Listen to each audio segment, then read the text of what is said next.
বিসমিল্লাহির রহমানির রহিম। আসসালামু আলাইকুম ওয়া রাহমাতুল্লাহি ওয়া বারাকাতুহু। স্বপ্নময় ডেস্টিনিতে স্বাগত। ডেস্টিনি 2000 লিমিটেডের সর্বসাময়িক বিষয় নিয়ে ডেস্টিনি সর্ব সবচেয়ে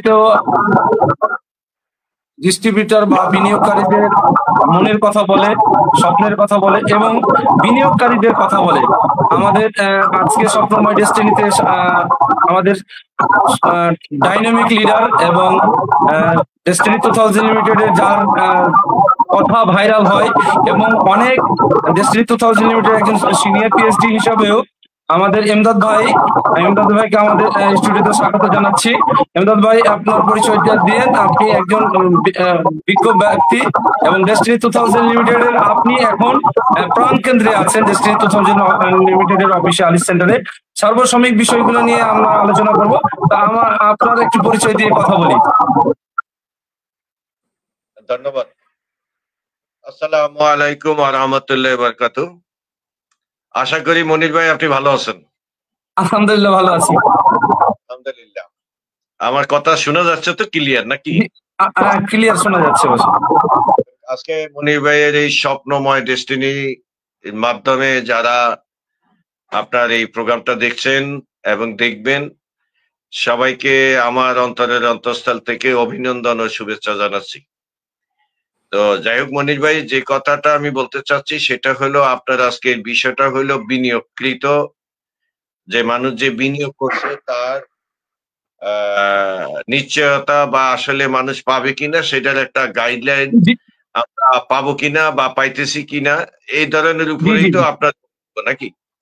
জি, আমাদের আজকে বিনিয়োগকারীরা যেটা আমাদের সোশ্যাল মিডিয়াতে কিছু কথা ছাড়ছে বা কথোপকথন লিখতেছে যে আমাদের বিনিয়োগ নিরাপদ আছে কিনা এবং বিনিয়োগ কিভাবে ফেরত পেতে পারি, এই কোম্পানি যে ম্যানেজমেন্ট আছে হাইকোর্ট কর্তৃক বোর্ড, এই বোর্ডের যে ফেরত দিবে কিনা এই জন্য আস্থাহীনতা ভুগছে।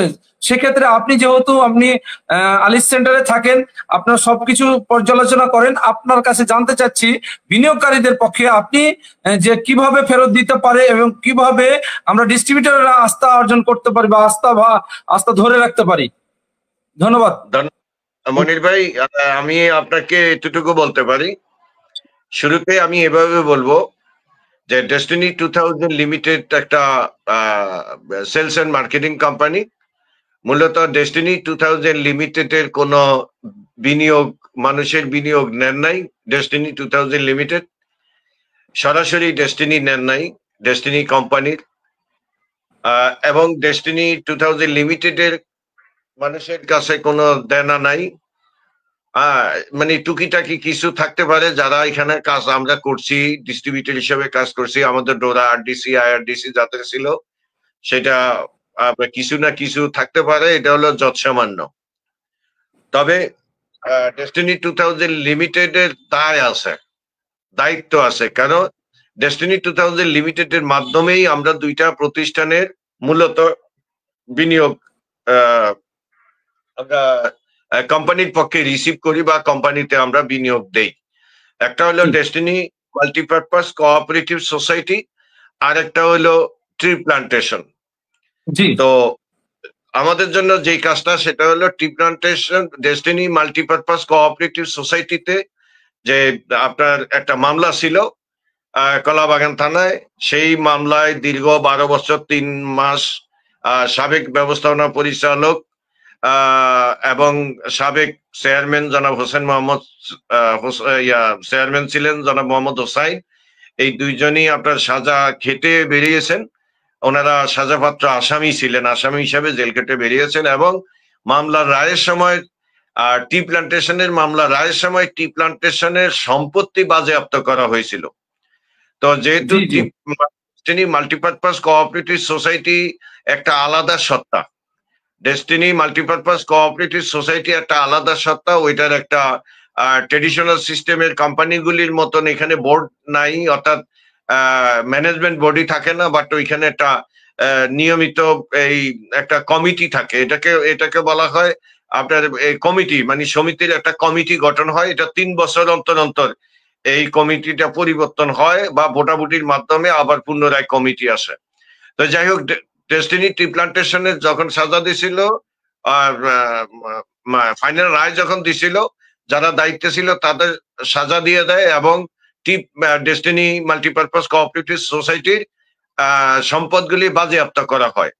তবে আমি এতটুকু বলতে পারি, আমার জানা মতে যতটুকু তথ্য আছে সেটা হলো ডেস্টিনি মাল্টিপারপাস কোঅপারেটিভ সোসাইটির এই সম্পদ বাজেয়াপ্তর ব্যাপারে আদালতে আপিল করা হয়। সেই আদালতে আপিল করার পরে এটা আপিলটা অ্যাকসেপ্ট করা হয় এবং এই মাল্টিপারপাসের এখন কোনো এটা পরবর্তীতে আপনার এটা শুনানি হবে, এটা দীর্ঘ সময়ের ব্যাপার। তো এটা চলছে এইভাবে, যেহেতু অ্যাকসেপ্ট হয়ে গেছে সেহেতু মাল্টিপারপাস এখন মোটামুটি 90% নিরাপদ, বাকিটা সময় সাপেক্ষ। তো এখন মাল্টিপারপাস কোঅপারেটিভ সোসাইটি, আমি এই জায়গায় বলবো যারা শেয়ার হোল্ডার, অর্থাৎ আমরা যারা শেয়ার কিনছি, আমরা আইনত আমরা কোনো শেয়ারের টাকা ফেরত চাইতে পারি না। আমরা চাইতে পারি এই এটার কি মুনাফা দাবি করতে পারি, বছরে কি পরিমাণ লাভ হইলো, যেটা ডিভিডেন্ড বা প্রফিট। হ্যাঁ, আমি বলছি ডিভিডেন্ড আমরা দাবি করতে পারি। তো সেই ক্ষেত্রে যেহেতু ডেস্টিনি মাল্টিপারপাস কোঅপারেটিভ সোসাইটি বন্ধ ছিল, এখনো বন্ধ, মানে এখনো কার্যক্রমের পুরোপুরি দিক নির্দেশনা দেওয়া হয় নাই, তথাপিও বর্তমানে একটা কমিটি গঠন হয়েছে। যদিও এটা সাবেক ব্যবস্থাপনা জনাব রফিকুল আমিনের পকেট কমিটি, যেখানে সাইকেল হোল্ডার দিয়ে গঠন করা হয়েছে। তো সেইখানে আপনার এটা সময় সাপেক্ষ, বাট এখনই যে টাকা আসবে এটা আমি এইভাবে বলবো, ডেস্টিনি মাল্টিপারপাস কোঅপারেটিভ সোসাইটিতে যদি মামলার ফিনিশিং এ যায়, ফিনিশিং পর্যন্ত যদি যায়, যদি কোনো অবস্থাতেই মাল্টিপারপাস কোঅপারেটিভ সোসাইটিকে ব্যবসা করতে না দেয় আদালত, সেই ক্ষেত্রে মাল্টিপারপাস কোঅপারেটিভ সোসাইটির সম্পদ বিক্রি করে মানুষের যার যার পাওনা দানার, মানে আপনার যদি ধরেন আপনি 1000 টাকার মাল্টিপারপাসের শেয়ার কিনছেন, এখন সম্পদের দাম বেড়ে এটা 3 গুণ হয়ে গেছে, হইতে পারে 30,000 টাকা হয়েছে। এখন এই 30,000 টাকা যদি হয়, তাহলে আপনি এটা কি করবেন, আয় ব্যয় করার পরে, মানে যাবতীয় দেনা করার পরে যদি 3 গুণ লাভ হয়, তাহলে কোম্পানি বন্ধ হলে আপনি 3 গুণ টাকা ফেরত পাবেন। আর যদি কোম্পানির যদি ক্ষতিগ্রস্ত হয়, লাভ না হয়, ধরে নেন 1000 টাকার শেয়ার কিনছেন মাল্টিপারপাসের, এইটার ভ্যালু এখন আছে, মানে আয় ব্যয় করার পরে এখন 600 টাকা দাঁড়াইছে, তাহলে 600 টাকা ফেরত পাবে। কারণ এখানে মাল্টিপারপাস কোঅপারেটিভ সোসাইটি কেউ মানে এভাবে দিতে পারবে না যে না তারা নিজেদের দিবে, কারণ এটা একটা সিস্টেম, এটা একটা সবার সমিতি, এটা সবাই মালিকানা। যার 500 টাকা সেও মালিক, যে 5,000 টাকা সেও মালিক, যে 5 লাখ টাকা সেও মালিক। তো মাল্টিপারপাস কোঅপারেটিভ সোসাইটির যে বোর্ড আছে, এই বোর্ডের বর্তমানে যে আপনার সিইও নিয়োগ দিয়েছেন, এই বোর্ডের যারা পকেট কমিটি তৈরি করেছেন তারা, এটা রফিকুল আমিন সাহেব আপনার দেখতেছেন। তো এখানে বর্তমানে কিছু মিসম্যানেজমেন্ট হচ্ছে, কিছু আপনার ধান্দাবাজি হচ্ছে, তবে এটা বেশি দিন দূরে নাই, এটা যে কোনো সময় বন্ধ হয়ে যাবে ইনশাল্লাহ, এবং মাল্টিপারপাসের টাকা মানুষ ফেরত পাবে, এটা নিশ্চিত। বাট সময়টা বলতে পারবো না কখন এটা কার্যক্রমটা এগিয়ে যাবে। তাহলে এইটা হলো মাল্টিপারপাস। বস, আরেকটু বিষয়টা হচ্ছে কি যে আমাদের ডেস্টিনি 2000 লিমিটেড দুই জায়গাতে বিনিয়োগ করেছে, বা যারা গ্রাহক আছে বিনিয়োগকারী, দুই জায়গাতে বিনিয়োগ, যেটা হচ্ছে একটা মাল্টিপারপাস আর একটা হলো ট্রি প্লান্টেশন, দুই জায়গাতে বিনিয়োগ আছে। সেক্ষেত্রে যেহেতু মাল্টিপারপাস, আপনি যেটা কথা বললেন যে যেহেতু মাল্টিপারপাসের এখনো মামলার নিষ্পত্তি হয়নি, সেক্ষেত্রে 1150 টাকা নিয়ে যে আপগ্রেড করা, এই বিষয়টা বলবেন একটু। আর ট্রি প্লান্টেশনের বিনিয়োগের বা যে বিনিয়োগ, ট্রি প্লান্টেশনে যে বিনিয়োগ করেছে জনগণ বা যারা গ্রাহক, সে টাকাটা বা এখানে আপিল, ট্রি প্লান্টেশন আপিল হয়েছে কিনা এবং কিভাবে পেতে পারে ডিস্ট্রিবিউটর বা বিনিয়োগকারীরা তো আশায় বুক বাঁধবে যে আমরা ফেরত পাবো, এই প্রত্যাশা বিষয় নিয়ে আপনি কি বলছেন? ধন্যবাদ মনির ভাই। আপনার মাধ্যমে আমি আমার যারা দেখছেন পার্টিসিপেন্ট তাদের উদ্দেশ্যে বলতে চাই যে অ্যাকচুয়ালি মাল্টিপারপাসটা আগে আমি শেষ করি, তারপরে টি প্লান্টেশনে যাব। মাল্টিপারপাস কোঅপারেটিভ সোসাইটিতে বর্তমানে আসলে বারে বারে এক কথা বলতে হয়, গতকালকেও আমি একটা ব্যক্তিগতভাবে লাইভ করছি, সেখানেও বলছি এবং বিগত দিনেও বলছি যে আসলে নেটওয়ার্ক মার্কেটিং বা direct marketing company destiny 2000 limited এই লিমিটেড মানে নেটওয়ার্ক মার্কেটিং বলেন আর ডাইরেক্ট মার্কেটিং বলেন, মাল্টি লেভেল মার্কেটিং বলেন, এই সিস্টেমে কোনো বিনিয়োগকৃত প্রোডাক্ট বিক্রি করার সুযোগ ছিল না।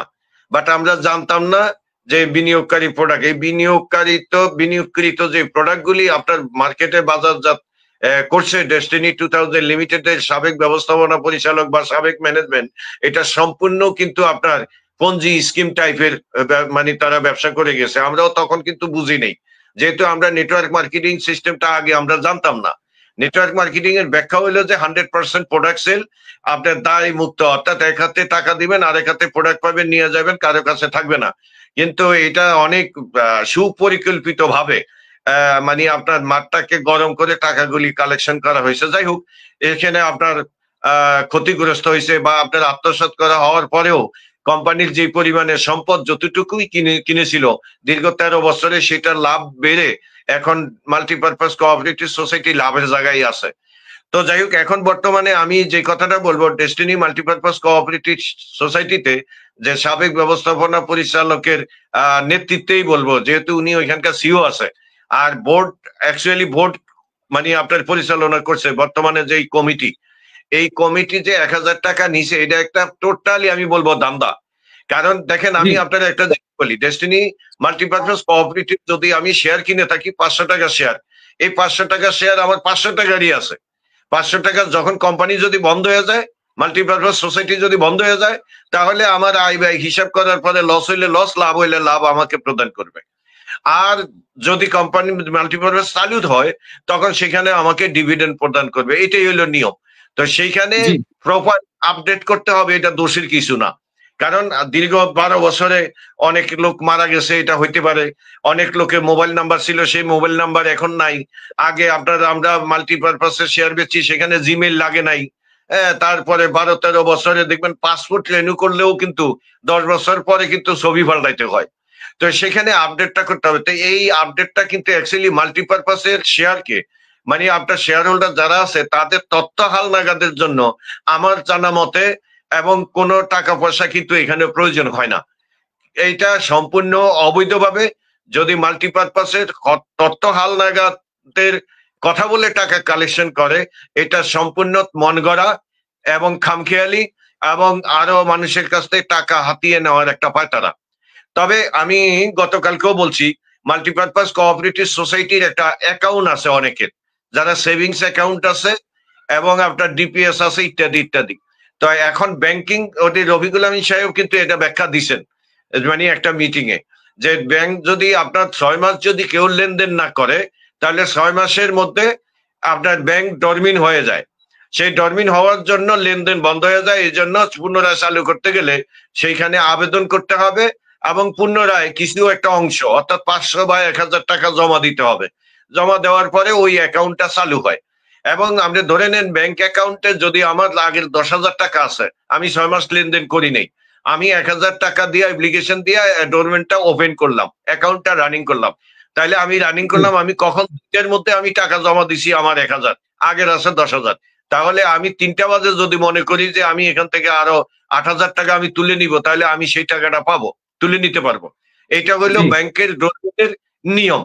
তাহলে মাল্টিপারপাস কোঅপারেটিভ সোসাইটির যে সেভিংস অ্যাকাউন্ট আছে, সেখানে আপনি ডোরমেন্ট করা মানে ব্লক খোলার জন্য আপনি সেখানে 1000 টাকা নিতে পারেন, এটা আপনার সেভিংস অ্যাকাউন্টে থাকবে।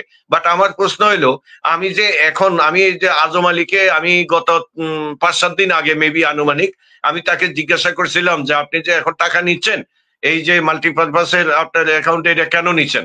কয় এটা তো ব্যাংক অ্যাকাউন্ট বন্ধ থাকলে এবারে ওপেন করতে হয়। ঠিক আছে, ফাইন, আমার কোনো আপত্তি নাই। তাহলে জনগণ যে 5,000 টাকা আগে অ্যাকাউন্টে আছে, এখন যে 1000 টাকা দিয়ে ওপেন করবে, তাহলে একটু পরে কি 3,000 টাকা সে তুলতে পারবে? বললে না, এটা তো এখন আদালতের নিয়ম নাই, আদালতে এটা ফিনিশিং এ আছে, ব্যাংক অ্যাকাউন্ট খুলে নাই। তাহলে আপনি টাকাটা নেন কেন? তুমি আমাকে স্পষ্ট উত্তর দিলেন যে এটা যাবতীয় খরচ টরচ, অর্থাৎ এই যে বর্তমানে মাল্টিপারপাসের বোর্ডের যে কমিটি আছে, এই কমিটিগুলি আপনার প্রতি সপ্তাহে দেখবেন সপ্তাহে 2-3টা মিটিং করে। এখানে আপনার 5,000 টাকা করে তারা মিটিং এর ফি কিন্তু কালেকশন করে, আমি যতটুকু জানি। এবং তারা কিছু লোক, হ্যাঁ আমি আরেকটু বলে নিই, কিছু বেতনভুক্ত কিছু দালালও এখানে কিন্তু আছে, মাঠ থেকে টাকা আপনার এই কাজগুলি করতেছে। তো আমি বলবো আমার ব্যক্তিগত মতামত হলো, আমি এই অ্যাকাউন্টে আমি এখন এই যেহেতু ব্যাংক অ্যাকাউন্ট বন্ধ, যেহেতু আদালত পুনঃ নির্ধারণ করে নাই ব্যবসা চালু করার জন্য, সেহেতু আমি আমার পুনরায় আবার 1,000 টাকা দিয়ে আমি এমনি 13 বছর ধরা সাইজ আমি টাকা দিয়ে রাখছি, আমি লাভ পাচ্ছি না, আমি ক্ষতিগ্রস্ত, উল্টা আমি আবার টাকা দিব তাদের সুযোগ সুবিধা নেওয়ার জন্য। এটা মানে আমার পক্ষে এটা করা সম্ভব না, এবং এটার পক্ষে আমি না। তো এইটাই আমাদের সাধারণ যারা ডেস্টিনি মাল্টিপারপাস কোঅপারেটিভ সোসাইটির, এটা কিন্তু বুঝতে হবে রফিকুল আমিনের বিগত 25 বছরে রেকর্ডে সে কখনো কারো কিন্তু টাকা ফেরত দেয় নাই, এবং আগামীতেও দিবে না। দেখেন এখন কিন্তু খুব সুন্দর সুন্দর কিন্তু বক্তব্য দিতেছে, কি বলতেছে যে মাল্টিপারপাস অনেক অনেক গুণ, 1000 গুণ 3000 গুণ লাভ হবে, অমুক হবে, টাকা বস্তা বাজায় নিতে পারবে আগামীতে, এইরকম হইতেছে। এই জায়গার মধ্যে যায় আবার 1 লাখ টাকা কালেকশন করতেছে, 50,000 টাকা লোন দেওয়ার কথা বলে। এগুলি সম্পূর্ণ কিন্তু একটা প্রতারণা ছাড়া আর কিছু না। আমি আমার ব্যক্তিগত মতামত, এগুলি হলে সম্পূর্ণ ভাতাবাজি এবং মানুষের থেকে টাকা হাতিয়ে নেওয়ার একটা ফাঁদফন্দি। তো সেই জন্য মাল্টিপারপাস কোঅপারেটিভ সোসাইটির যারা মেম্বার আছেন তাদের উচিত এই বিষয়গুলি আপনার ইমোশনালি না দেখে বাস্তবসম্মত এটা আপনার খতিয়ে দেখা উচিত। এটা হলো মাল্টিপারপাস কোঅপারেটিভ সোসাইটির আমার মতামত। এবং আমি টি প্লান্টেশনের বিষয়ে বলতেন যদি বিস্তারিত। টি প্লান্টেশনের ক্ষেত্রে আসি, মাল্টিপারপাস কোঅপারেটিভ সোসাইটির পরে আমি টি প্লান্টেশন নিয়ে কথা বলি। টি প্লান্টেশনের মামলা রায় দিছে 15 জানুয়ারি 2025 সাল। এই টি প্লান্টেশনের মামলার রায়ও কিন্তু ওনাদের সাজা তো হয়েছেই, এই ডেস্টিনি টি প্লান্টেশনের আপনার যে সম্পদ, এই সম্পদ রাষ্ট্র বাজেয়াপ্ত করছিল। কিন্তু দুঃখের বিষয় হলো রফিকুল আমিন সাহেব বের হয়ে তার ব্যক্তিগত সম্পদ বাজেয়াপ্তর জন্য আবেদন করছিল, মানে বাজেয়াপ্ত উদ্যোগ করার জন্য, বা আপিল করছে সম্পদ বাজেয়াপ্ত থেকে মুক্ত করার জন্য। রফিকুল আমিন তার ব্যক্তিগত সম্পদের আবেদন করছে, কিন্তু উনি কিন্তু টি প্লান্টেশনের সম্পদ বাজেয়াপ্ত মুক্ত করার জন্য কোনো আবেদন করেন নাই। ইভেন ডেস্টিনি যে বর্তমান বোর্ড বলেন বা আপনার টি প্লান্টেশনের তখন মানে কেউই আপনার এই আদালতে আপনার আপিল করেন নাই। শেষ পর্যন্ত ডেস্টিনি 2000 লিমিটেডের একজন স্বনামধন্য শেয়ার হোল্ডার বর্তমানে যিনি দায়িত্বে আছেন সিও আশরাফুল আমিন, উনি ওনার ব্যক্তিগত ওনার মাল্টিপারপাসে বেশ কিছু বড় অ্যামাউন্ট কিন্তু তার এফডিআর বা এই লেভেলে অনেক বড় অ্যামাউন্ট আছে, এবং 50 লাখ টাকার ওনার শেয়ারও আছে। তো এই ওনার ব্যক্তিগত সম্পদ রক্ষা করার জন্যই বা হোক আর সাধারণ বিনিয়োগকারীদের পক্ষে করা হোক, যেভাবে হোক, উনি নিজে পকেটের টাকা খরচ করে, উনি ধার কর্জ করে পকেটের টাকা খরচ করে আদালতে আপিল করেন, এবং আপিল করে সেই আপিলে আপনার বাজেয়াপ্ত স্থগিত করা হয়। এখন যে বিষয়টা আমি বলবো, টি প্লান্টেশনের যে একটা বোর্ড আছে, এই বোর্ড আপনার সেটা কি করবে, যেহেতু আপনার স্থগিত হয়ে গেছে, এখন এটা আস্তে আস্তে আপনার ব্যাংক অ্যাকাউন্ট ওপেন করবে, মানে একটা অফিস নিয়ে বসবে, এবং আপনার এই টি প্লান্টেশনের এগেইনস্টে যেই সম্পদ আছে সেই সম্পদগুলি ছুটাবে। তো এই বিষয়ে আমি জানা মতে আমাদের ডেস্টিনি 2000 লিমিটেডের অর্থাৎ ওই অডিট শুরু হয়ে গেছে। তো এই অডিট শুরু বলতে কি, এটা শুধুমাত্র ডেস্টিনি 2000 লিমিটেড না, যেহেতু আদার্স অনেকগুলো কোম্পানি আছে, সবগুলারই কিন্তু অডিট করতে হবে। তো একটা পর্যায়ে আশা করি ডিসেম্বর মাসের মধ্যে অডিটটা কমপ্লিট হলে এরপরে আদালতের কাছে মানে আপনার টি প্লান্টেশন যাবে যে আমাদের এই পাওনাদার এই দেনাদার আমরা এটা আসি, আমাদেরকে এখন গাইডলাইন দেওয়া হোক আমরা কিভাবে টাকা দিব। ইনশাল্লাহ তখন ব্যাংক থেকে আদালত থেকে যখন আপনার সিদ্ধান্ত দিবে বা একটা গাইডলাইন দিবে, সেইভাবে টাকা দেওয়ার একটা পরিকল্পনা তৈরি হবে ইনশাল্লাহ। আশা করছি টি প্লান্টেশনের যেহেতু সম্পদ আছে সবাই টাকা পাবে, এটা নিশ্চিত। আমি আরেকটা জিনিস আমি এই সুবাদে বলে দিতে চাই, জনগণের স্বার্থে যারা ডেস্টিনির এজ এ ডিস্ট্রিবিউটর হিসাবে যারা আছেন বা বিনিয়োগকারী হিসাবে আছেন, বিনিয়োগকারীদের স্বার্থে ডিস্ট্রিবিউটর সবার সাথে কিন্তু আমি কথাটা বলছি, একটা স্মরণ করে দিতে চাই যে একটা প্রতিষ্ঠান কখনো একক নেতৃত্বে বা একজনের উপরে নির্ভরশীল করে না। ডেস্টিনি 2000 লিমিটেড কিন্তু একটা 49 জন শেয়ার হোল্ডারের কোম্পানি। তাহলে 49 জন শেয়ার হোল্ডার কিন্তু বছরে বছরে এটা কিন্তু এজিএম হয়, যিনি দায়িত্ব পান এমডি যদি ভালো কাজ করেন তাহলে এমডি ভালো থাকবেন, আবার সবাই সাপোর্ট করলে যদি উনি লাভ না দেখাইতে পারেন তাহলে বোর্ডের পরিবর্তনে আরেকজন এমডি আসবেন। এইটা হইলো আপনার বোর্ডের সিস্টেম অনুযায়ী। কিন্তু একক যে একজনের উপরে থাকতে হবে এরকম কোনো কথা নাই। তো আমাদের এই মাঠ কিন্তু বুঝতেছে যে রফিকুল আমিন মানি ডেস্টিনি, এই জিনিসটা কিন্তু ভুল, এটা আমাদের কিন্তু বুঝতে হবে। কারণ প্রতিষ্ঠানে কে দায়িত্বে থাকলো এটা বিষয় না, কারণ ওই প্রতিষ্ঠান যার কাছে দেনা আছে সে কিন্তু প্রতিষ্ঠান ওই দেনা পরিশোধ করতে বাধ্য। সেখানে রফিকুল আমিন থাকুক, আশরাফুল আমিন থাকুক, জাকির হোসেন কিসলু থাকুক, বা ধরেন আপনার বাইরে থেকে নিয়োগকৃত সিও থাকুক, নিয়োগকৃত এমডি থাকুক, প্রশাসনে যেই থাকুক, সেই টাকা মানুষের টাকা পরিশোধ করতে বাধ্য। কিন্তু মানুষ বিভ্রান্ত হচ্ছে যে আমরা মনে হয় মাল্টিপারপাসে রফিকুল আমিনের এই অনৈতিক কাজে যদি সমর্থন না দিই তাহলে আমরা মাল্টিপারপাসের টাকা ফেরত পাবো না। এই জিনিসটা কিন্তু ভুল, কারণ এই সুযোগটা নিয়েই কিন্তু উনি কিন্তু মাঠ থেকে গোলা করতেছে এবং ওনার বাহিনী দিয়ে উনি টাকা পয়সা তুলতেছে। এবং টি প্লান্টেশন ক্ষেত্রে একই ভাই, এই টি প্লান্টেশনের যে বোর্ড আছে, বোর্ড টাকা দিবে, রফিকুল আমিন টাকা দেওয়ার কোনো এখতিয়ার বা কোনো ক্ষমতা নাই, যেহেতু উনি বোর্ডে নাই, যিনি যে দায়িত্বে নাই। কারণ উনি টাকা নিছে কার জন্য? টাকা নিছে ধরে নেন টি প্লান্টেশনের, মানে কম বেশি যেভাবে হোক, কমিশন টমিশন যাই হোক সেখানে যাচ্ছি না, তাহলে উনি কিন্তু টাকাটা কালেকশন করছে কার পক্ষে? টি ডেস্টিনি টাকা কালেকশন করছে টি প্লান্টেশনের পক্ষে। তাহলে টি প্লান্টেশন এখানে একটা বোর্ড আছে, সেখানে একটা বোর্ড ছিল, বা এখন আপনার বোর্ড আছে, বা আরো বোর্ডের আপনার পরিবর্তন আসবে, যেই বোর্ড আসবে সেই টাকা দিতে বাধ্য, বাক প্রক্রিয়ার মাধ্যমে সেই দিবে। বাট একলা সরি, যে কোনো ব্যক্তির উপরে একক ব্যক্তি কিন্তু টাকা দিতে বাধ্য না। এই জন্য সবাই ইমোশনাল কথা না বলে, ইমোশনাল চিন্তা ভাবনা না করে আমি এটুকু বলতে চাই যে বর্তমানে ডেস্টিনি বোর্ডের উপরে আপনারা নির্ভরশীল হন এবং ভরসা করেন। আমাদের ডেস্টিনি বর্তমানে 173 আইনের আলোকে ব্যবসা চালু হচ্ছে। আর আমি বলে দিছি 2013 যে এমএলএম নীতিমালা হয়েছে, এই এমএলএম নীতিমালার আদলেই আমাদের মার্কেটিং প্ল্যান যাবতীয় কর্মকাণ্ড শুরু হচ্ছে এবং আগামীতেও চলবে।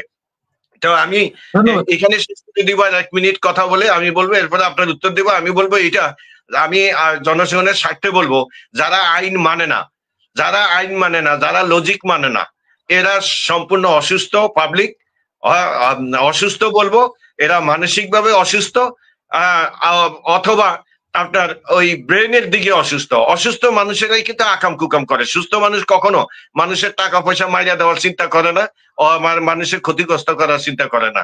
সুতরাং তারা আইন মানে না, আমরা আইন মানি, আমরা আইন মাইনে আইনের দিকে আমরা শ্রদ্ধা করে সামনের দিকে আগাবো এবং আইনকে আমরা ফলো করে আমরা অপেক্ষা করব কখন আমাদের এই সমস্যাটার সমাধান হয়। ধন্যবাদ।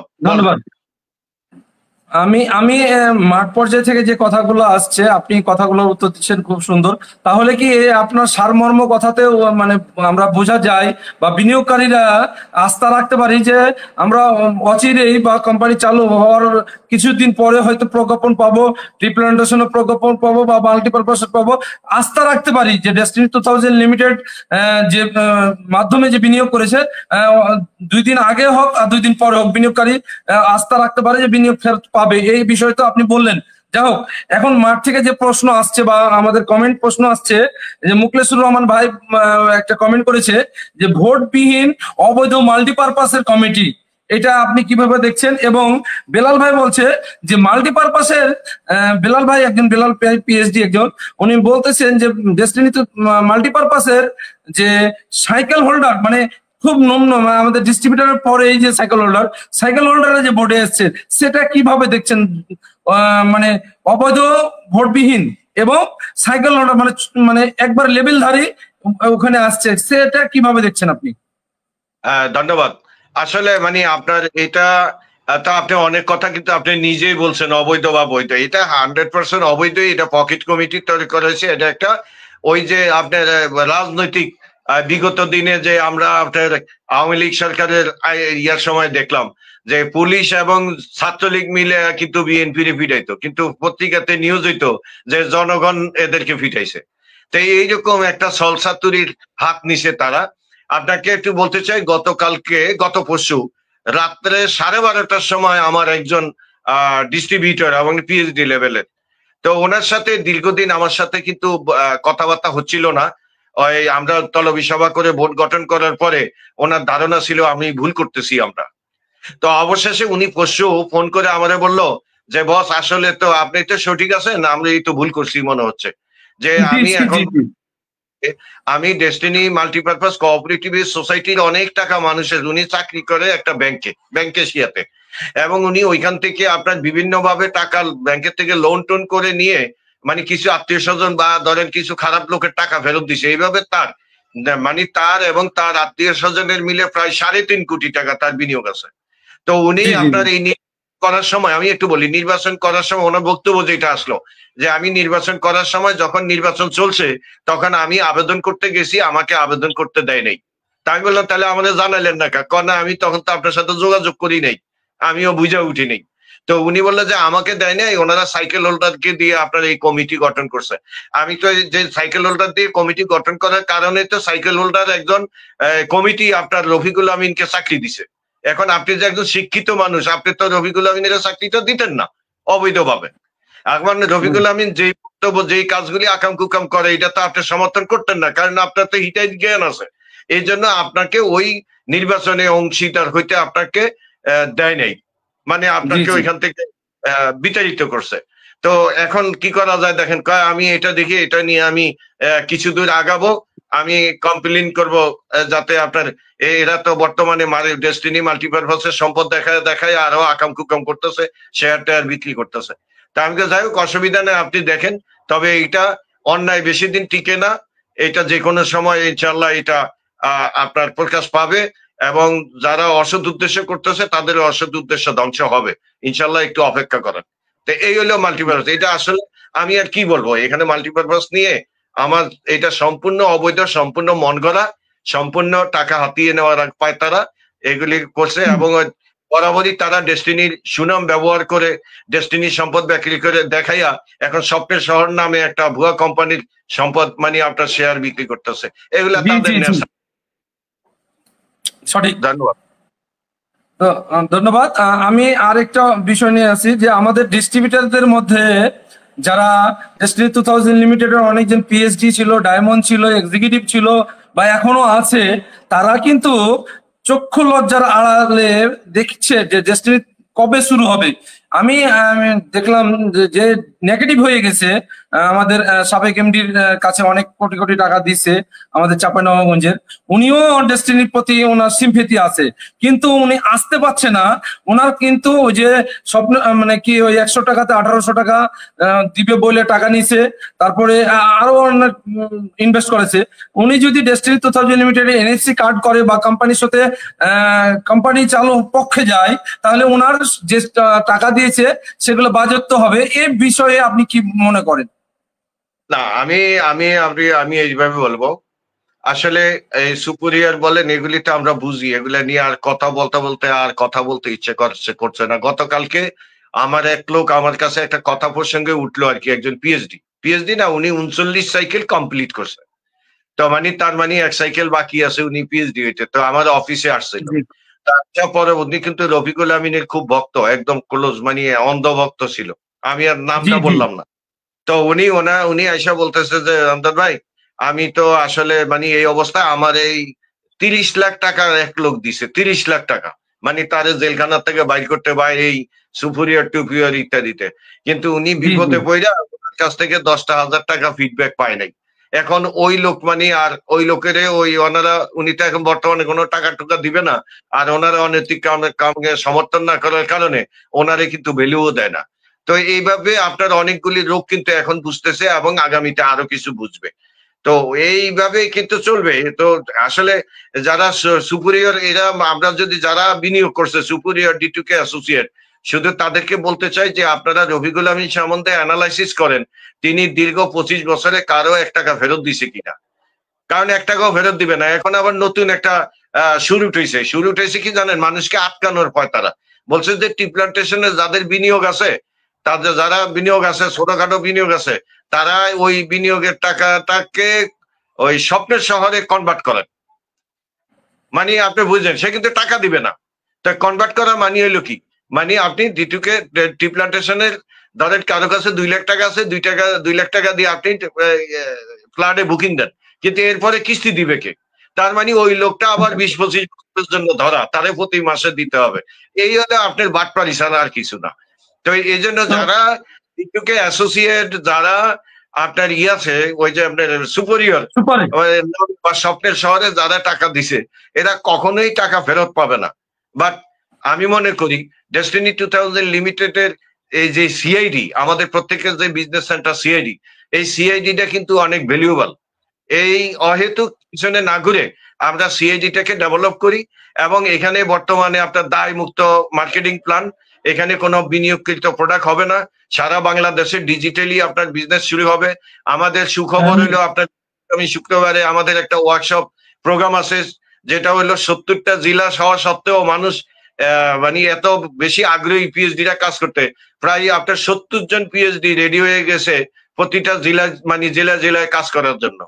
বস 64টা জেলায় 70 জন আগ্রহ প্রকাশ করতেছে এবং ইনশাল্লাহ আমাদের 8টা বিভাগে 13 জন ডায়মন্ড। রফিকুল আমিনের সাথে কিন্তু ওই যে জেলখানার থেকে বাইরের পরে হামরি সুমরি যত দাঁত ছিল, কিন্তু ডায়মন্ডেরা বুঝা লাইছে যে রফিকুল আমিন আর ডেস্টিনি করবে না, এই জন্য তাদের এখানে কিন্তু ডায়মন্ড কিন্তু নাই। ডায়মন্ড একমাত্র ওই ইঞ্জিনিয়ার শহীদ আর সিরাজুল মনির, আব্দুল্লাহ আল মামুনও কিন্তু তাদের সাথে কিন্তু এখন আর একমত নাই। মানে একজন আছে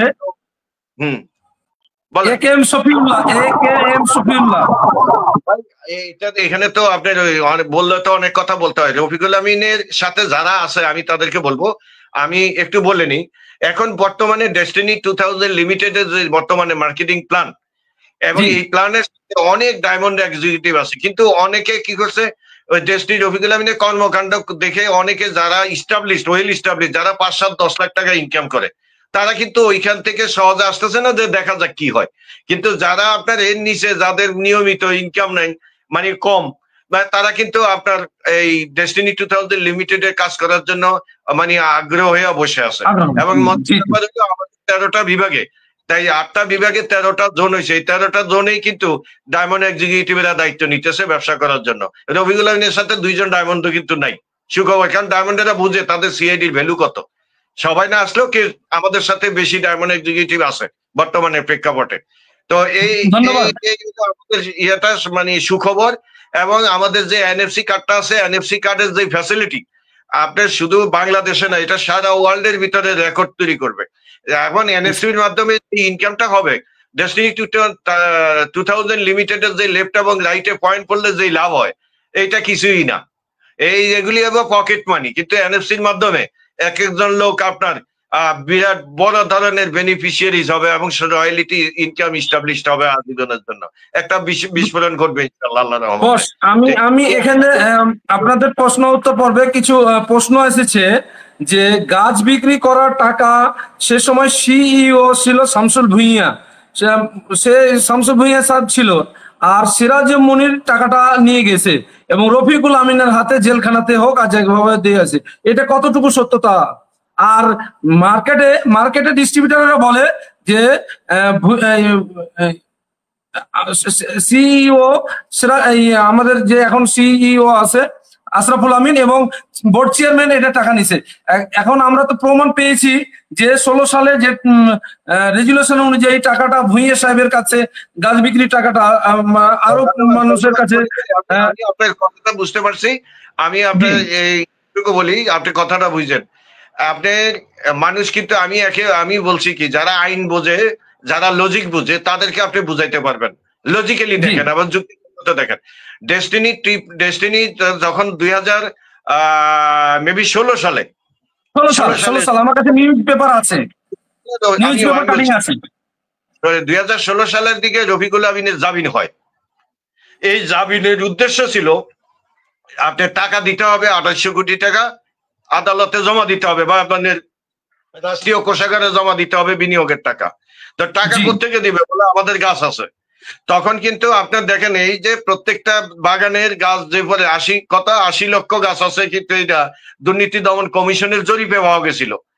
এবং 2016 সালে আদালতে টাকা দেওয়ার কথা বলে আপনার পেপারে বিজ্ঞপ্তি দিছিল, পেপারে বিজ্ঞপ্তি অর্থাৎ টেন্ডার বিজ্ঞপ্তি দিয়ে আপনার সেই বাগানের গাছগুলি কিন্তু বিক্রি করা হয়েছিল।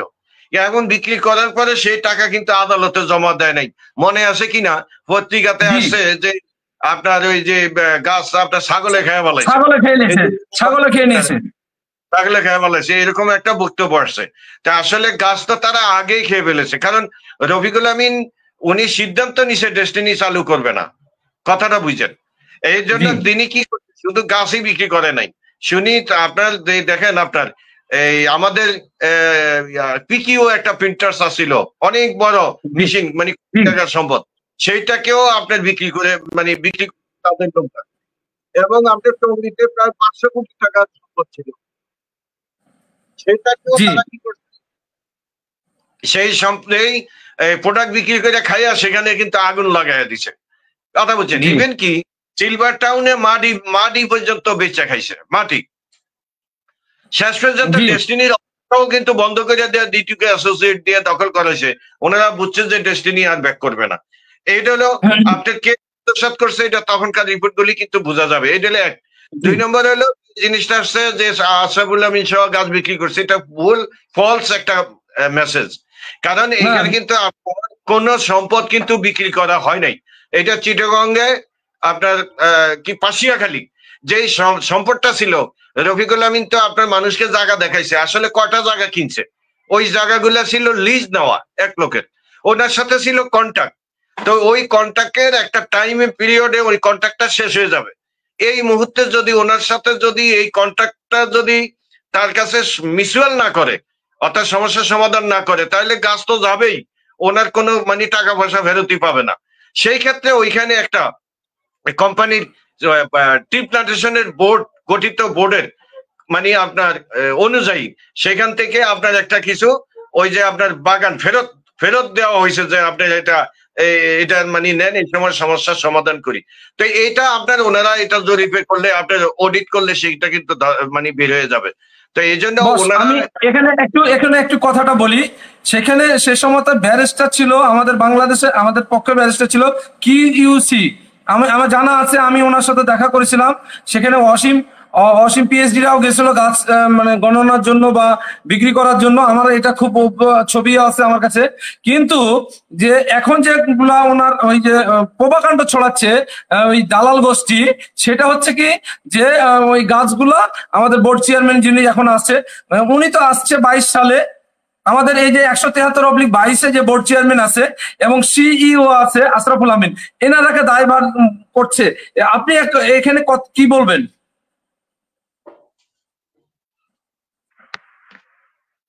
শোনা যাচ্ছে?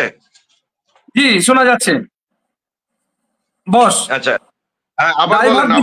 সিওকে এবং বোর্ড চেয়ারম্যানকে, কিন্তু বোর্ড চেয়ারম্যান 22 সালে এসছে, বোর্ডে এসছে, কিন্তু 16 সালে গাছ বিক্রি করেছে।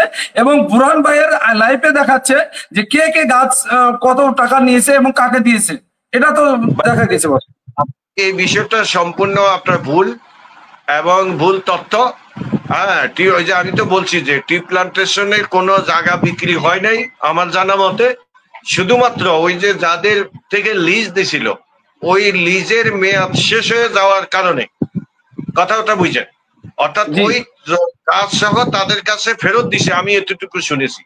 মানে আপনার যে একটা মানে কিছু টাকা ওইটা যদি নাও দেয় ওইটা বাতিল হয়ে যাবে। এই জন্য বোর্ড সিদ্ধান্ত নিয়ে সেখান থেকে একটা অ্যামাউন্ট তাদের জায়গাটা ফেরত দিয়ে ওই টাকাটা গ্রহণ করে, এবং এটা নিয়মিত কোম্পানির সিস্টেমে অ্যাকাউন্টে টাকাটা ঢুকে। এতটুকু আমার মানে মেসেজ আছে। আমি আমরা অনেক আলোচনা করলাম, আমরা আলোচনার শেষ দিকে আসি। আমাদের ডেস্টিনি 2000 লিমিটেড যে এখন যে মার্কেটিং প্ল্যান, এখন যে সারা বাংলাদেশে যে আমরা নিত্য প্রয়োজনীয় জিনিস নিয়ে ব্যবসা করছি বা ব্যবসা শুরু হবে, এবং আমরা যে পাশের দোকান থেকে আমরা যে দোকান থেকে লবণ, আটা, তেল সবগুলো নিয়ে খাচ্ছি, সেখানে ব্যবসা করে যে একটা মার্কেটিং প্ল্যান তৈরি হয়েছে, সেখানে ডিস্ট্রিবিউটরকে যদি জয়েন না করাও, তারপর এখান থেকে ইনকাম, এমন একটা ইনকাম তৈরি হবে যেখানে আমরা লাইভ লিডটা ভালোভাবে লাইভ লিডটা করতে পারি। আর নতুন ডিস্ট্রিবিউটরের বা যারা ডিস্ট্রিবিউটর আছে, যারা ইনঅ্যাক্টিভ আছে, তারাকে কি বলবেন? ধন্যবাদ। আপনি মনির ভাই, যেহেতু আপনি পিএইচডি, তাহলে আপনি কিন্তু দীর্ঘ সময় কাজ করে কোম্পানির একজন পিএইচডি হয়েছেন। হ্যাঁ, আপনাকে বুঝতে হবে আমাদের কিন্তু মার্কেটিং প্ল্যানের একটা জায়গায় রিসেল নামে একটা কথা ছিল, যে একটা সময় যদি সব মানুষ জয়েন করে ফেলে, এরপরে তো আর কিভাবে তাহলে মানুষের ব্যবসা হবে, ইনকাম কিভাবে? তো আমাদের যে রিসেল মানে আপনার ইস্টাবলিশড হবে, কিন্তু এই কথাটা বলা ছিল, কিন্তু রিসেলটা কিন্তু ইস্টাবলিশড হয় নাই। এই মুহূর্তে রিসেলটা যাচ্ছে, যে ডেস্টিনিতে আপনার লেফটেও লোক জয়েন করেন না, একজনও জয়েন করেন নাই, রাইটেও একজনকে জয়েন করেন নাই, এবং আপনি যে দোকান থেকে পণ্য ক্রয় করবেন সেই দোকানে আপনি 1 টাকাও বিনিয়োগ করেন নাই, দোকানদারও আপনার কাছে 1 টাকা বিনিয়োগ করে নাই।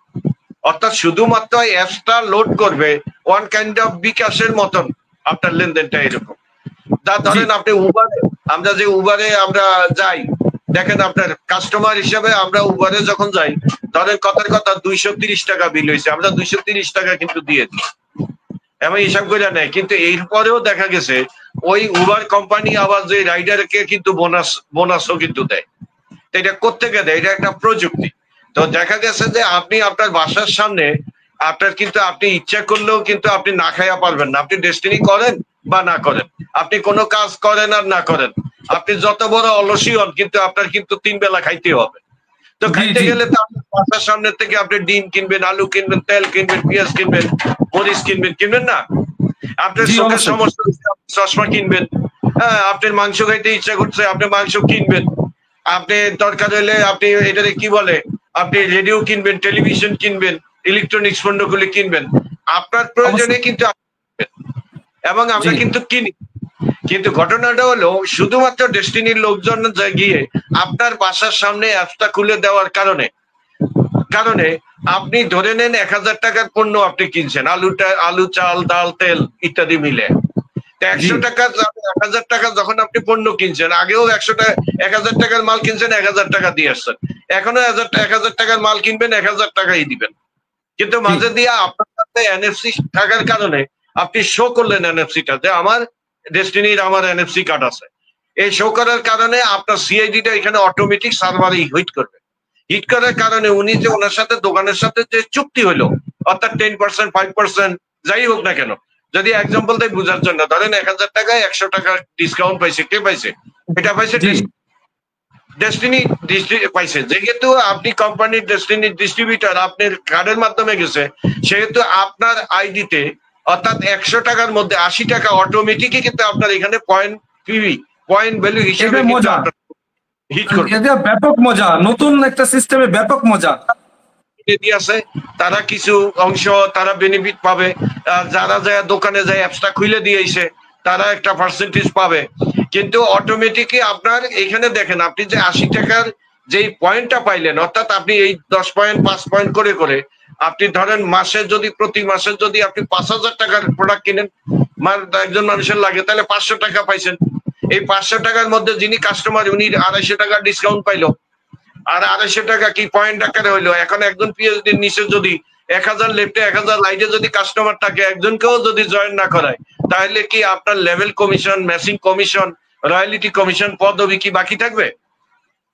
এটাই যে আপনার ওই যারা আপনার মানে কাল আমাকে একজনে প্রশ্ন করছিল যে 200 টাকার কার্ড এইটা 1000 টাকা কেন নিতেছে, এইটা নাকি 2 নম্বরই।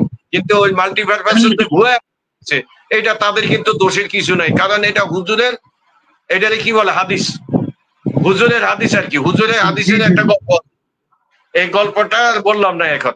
তো হুজুরে যেটা বলে এটাই, আর যেটা মুসাফির যেটা বলে এটাই বেজায়েজ।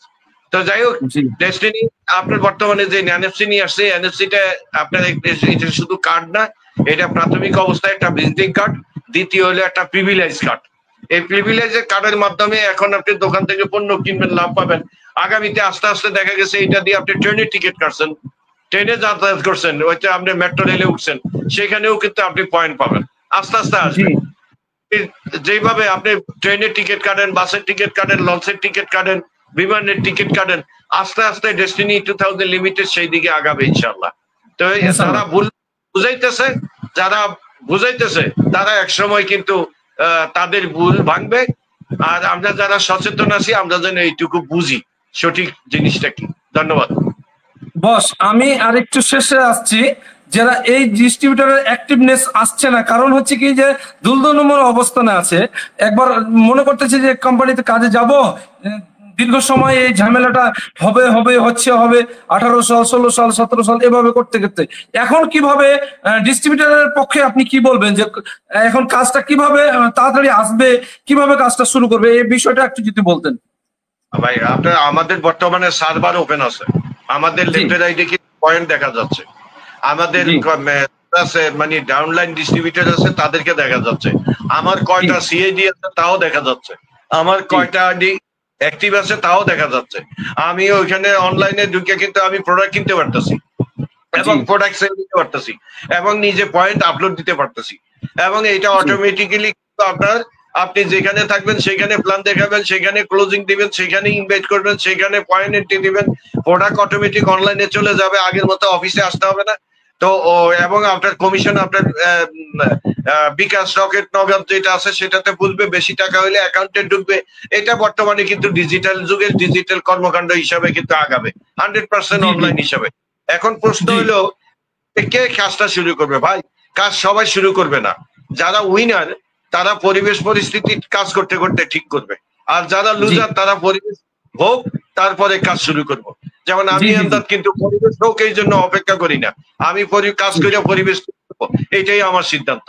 কারণ এই দুঃসময়ের ভিতরে আমি যদি আগে থাকি আমার ব্যবসা এগিয়ে যাবে, আর যারা যদি তবে বটে হয়তোবা নতুবা কিন্তু দেখবে তারা পিছিয়ে থাকবে। তবে আস্তে আস্তে সবাই কিন্তু একসময় চলে আসবে। ধন্যবাদ। ইনশাল্লাহ। তো আমরা ধন্যবাদ পর্ব দিয়ে শেষ করব। এবং ডিস্ট্রিবিউটারদের ক্ষেত্রে আপনার কি পরামর্শ, এনএফসি কার্ড টিন ভেরিফাই এবং এনএফসি কার্ড এবং প্রোডাক্টের জন্য কিভাবে করতে পারে, একটু যদি আপনি কত তাড়াতাড়ি করলে ভালো হবে এইটুকু যদি বলতেন। না এখন আপনার এটা যেহেতু আমি তো এই যে সংক্ষেপে বলছি যে যারা ডেস্টিনিকে ভালোবাসে বা নেটওয়ার্ক মার্কেটিং সূত্রটা ক্লিয়ার হয়েছে, যারা যেহেতু এখন 100% আপনার প্রোডাক্ট বেসড বিজনেস, ভাই ইনকামটা আমার দরকার, আমি যত তাড়াতাড়ি শুরু করবো তত তাড়াতাড়ি হবে।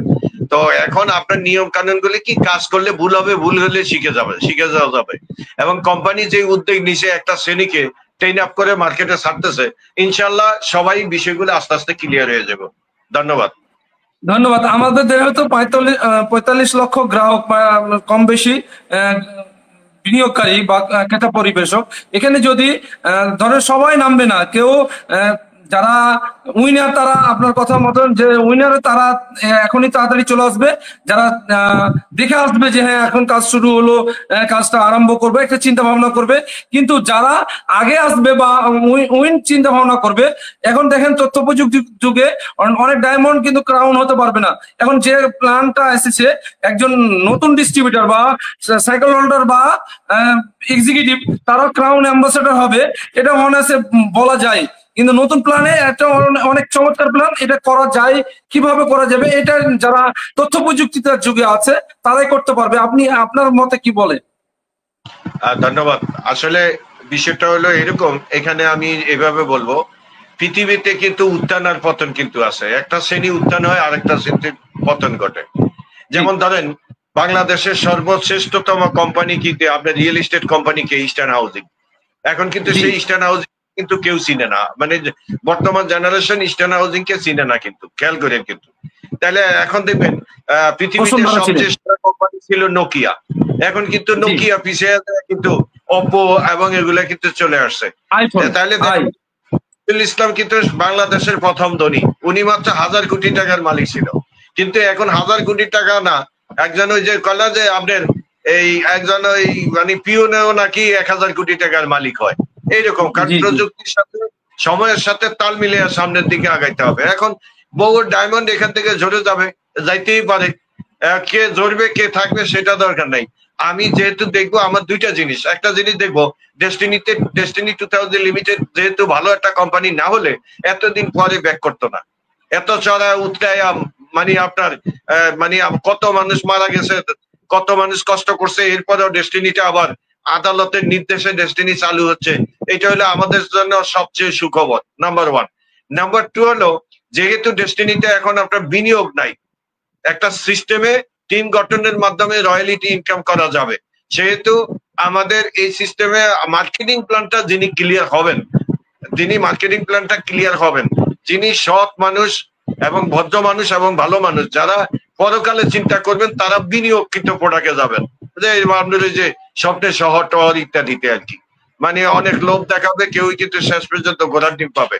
আর ডেস্টিনি 2000 লিমিটেড কে অনেক কিছু দেবে না, বা তিল তিল করে কিন্তু একটা সময় কিন্তু যেটা শুরু হবে এটা শেষ হবে না, বিকজ মানুষ ডেস্টিনির কাছে কোনো পাওনা থাকবে না, অর্থাৎ দায় মুক্ত ডেস্টিনি। এখন যার যার সিদ্ধান্ত তার নিতে হবে। ধন্যবাদ। ধন্যবাদ। আমরা শেষ পর্যায়ে আমরা ডেস্টিনি 2000 লিমিটেড যারা এখন মানে আয় করতে যাবে, পার্ট টাইম করুক আর কোয়ার্টার টাইম করুক, দায় মুক্ত আয় করতে পারবে, এটাই আমাদের জন্য বড় পাওয়া। দায় মুক্ত আয় বলতে কি, আমরা কোনো বিনিয়োগ ধর্মী প্রোডাক্টে থাকবো না। আমাদের নিত্য প্রয়োজনীয় জিনিস, আমরা যে বাংলাদেশের ভালো ব্র্যান্ডের মাল আমরা নিয়ত আমাদের ওয়েবসাইটে থেকে নিতে পারবে। তো যাই হোক, আমরা দায় মুক্ত আয় করব এবং আমাদের বিনিয়োগের যে ডিস্ট্রিবিউটররা বলছে যে বিনিয়োগ ফেরত না হলে কাজ করব না, আমাদের ইমদাদ ভাই অনেক তথ্য দিয়েছে। যেহেতু বিনিয়োগের টাকা টি প্ল্যান্টেশন এবং মাল্টিপারপাসের যেটা যেভাবে পর্যায়ক্রমে আমাদের ডেস্টিনি 2000 লিমিটেড ম্যানেজমেন্ট ভাবতেছে কিভাবে করবে, এবং যে অডিট হচ্ছে অডিটের মাধ্যমে অডিট শেষ হলে এটা পূর্ণাঙ্গ হাইকোর্টের নির্দেশনা আসবে। নির্দেশনা মতে আমাদের বিনিয়োগকারীদের বিনিয়োগ ফেরত পাওয়ার কথা বলেছেন আমাদের ইমদাদ ভাই। ইমদাদ ভাইকে ধন্যবাদ আমাদের স্বপ্নময় ডেস্টিনিকে সময় দেওয়ার জন্য। আমাদের ডেস্টিনি, স্বপ্নময় ডেস্টিনি সত্যের কথা বলে এবং সত্য তুলে ধরে এবং সত্যের বিষয়ে অবিচল। ধন্যবাদ সবাইকে এতক্ষণ সময় দেওয়ার জন্য। আপনাকে আরো আমাদের অনেক এপিসোডে অনেক ভালো ভালো একজন পার্সন এবং অনেক জানতা ব্যক্তি আমাদের সাথে থাকবে, এই প্রত্যাশা নিয়ে শেষ করতেছি। আসসালামু আলাইকুম ওয়া রাহমাতুল্লাহি ওয়া বারাকাতুহু। ধন্যবাদ ইমদাদ ভাই আপনাকে। ধন্যবাদ, আপনাকেও ধন্যবাদ, এবং যারা দর্শনার্থী তাদেরকেও আমার সালাম। আসসালামু আলাইকুম ওয়া রাহমাতুল্লাহি ওয়া বারাকাতুহু। আল্লাহ হাফেজ। জি, আল্লাহ হাফেজ। আসসালামু আলাইকুম ওয়া রাহমাতুল্লাহ।